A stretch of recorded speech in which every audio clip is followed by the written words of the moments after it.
वेळ आली नव्हती पण काळ येऊन गेला, जिवंत ठेवले मात्र पंख घेऊन गेला. असा आमच्या महानुभाव पंथावर जो झालेला आघात आहे, तो आघात आणि ही पोकळी कोणत्याही क्रियेने भरून निघणारी नाही आहे. पण परोपकाराने बहंती नद्या, परोपकाराने फलंती वृक्षा. आमच्यासाठी तो वृक्ष होता, आमच्यासाठी ती नदी होती. जीवांच्यासाठी, लोकांसाठी, शरीरासाठी आहार असतो. आमच्यासाठी हे थोर थोर संत म्हणत आहेत, हा आमच्यासाठी आमच्या देहाचा, आमच्या आत्म्याचा आहार आहे. तो आहार आज आमच्यापासून हिरावून गेलेला आहे. आणि पंथामध्ये अशी पोकळी निर्माण होते.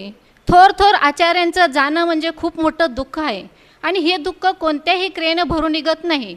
निघतं, पण कधी जी नवीन पिढी आहे, ही पिढी तयार व्हायला जरा वेळ लागते. ह्यांच्यावर बुद्धी बसायला थोडी वेळ लागते. असे संत महंत तयार होण्यासाठी खूप कष्ट करावं लागते.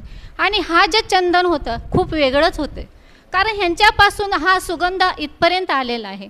हा चंदन खूप वेगळाच होता.